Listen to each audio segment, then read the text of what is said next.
श्री श्री राधारमण सेवाश्रम के उद्योग से 8 दिसंबर को शिलचर की खुदराम बोस प्रतिमूर्ति के सामने से शाम करीब 4 बजे आनुष्ठानिक तौर पर रथ यात्रा कार्यक्रम आयोजित किया जाएगा। इस अवसर पर कई धार्मिक कार्यक्रम भी आयोजित किया गया है। एक पत्रकार सम्मेलन के जरिए श्री श्री राधारमण गोस्वामी के 110वां शुभ आविर्भाव उत्सव के तहत विस्तारित तथ्य उजागर किया गया। इस दिन के कार्यक्रम में कमेटी के सभापति सुनील पाल, उपदेष्टा कौशिक रंजन दे, जिला कमेटी के साधारण संपादक कल्याण दे, जिला कमेटी के संपादक गोपाल पुरकायस्थ सहित दूसरे सदस्यगण भी मौजूद थे।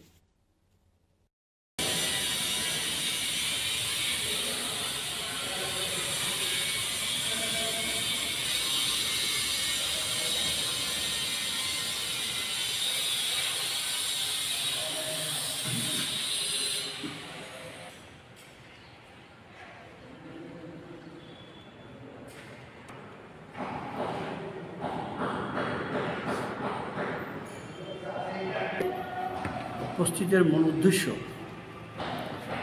হলো গুরু কৃপাহি কেবলম জয় শ্রী রাধারাম।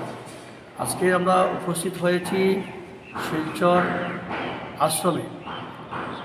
সেই আশ্রমে আমরা উপস্থিত হয়েছি, আপনারা সবাই অবগত আছেন।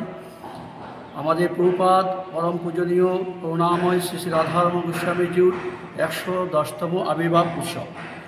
আর এই 110তম আবির্ভাব উৎসব উপলক্ষে এবার গুরুপাঠে বাইগ্রাম আশ্রমে 7 দিনব্যাপী উৎসব পালন করা হবে।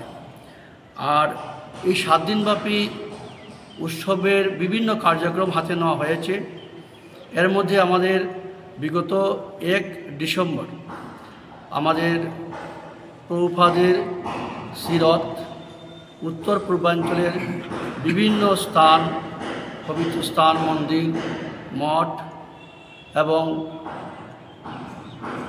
বিভিন্ন আশ্রম পরিদর্শন করেছেন এবং সেখানে আমরা বিভিন্ন লক্ষ্য করেছি গুরু ভাই বোন এবং গৌর ভক্তবৃন্দগণ, সনাতনী ভাই বোনরা সবাই খুব আনন্দ উৎসাহের সহিত রথকে আপ্যায়ন করিতেছে এবং সেই রথ প্রভুপাদের সেই রথ আগামী 8ই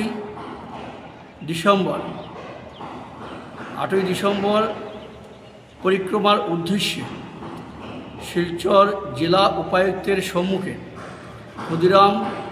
শহীদ ক্ষুদিরাম বসুর মূর্তির পাদদেশে বিকাল 3 ঘটিকা থেকে শুভারম্ভ শুরু হবে। আর এই শুভারম্ভ পার্ক রোড হয়ে সেন্ট্রাল রোড থেকে প্রেমতলা, রাঙ্গিরখাড়ি, হসপিটাল রোড হয়ে চিত্তরঞ্জন স্ট্যাচুর হয়ে ন্যাশনাল হাইওয়ে আমাদের শিলচরের যে প্রধান আশ্রম সেই আশ্রমে এসে সমাপ্তি হবে শোভাযাত্রা। তারপর সেই আশ্রমে রাত্রি 7 ঘটিকায় উপাসনা হবে। সেই উপাসনা হওয়ার পর মাধবপুরী প্রসাদ ভক্তদের মাঝে বিতরণ করা হবে। তো আমরা আজকে আপনাদের মাধ্যমে সকল সনাতনী ভাই বোন, গৌর ভক্তবৃন্দ, গুরু ভাই বোন সবার কাছে আবেদন রাখছি যে আপনারা আগামী রবিবার 8 ডিসেম্বর সবাই এই শোভাযাত্রাকে সাফল্যমণ্ডিত করার জন্য আপনাদের কাছে আমরা বিনম্র অনুরোধ জানাচ্ছি।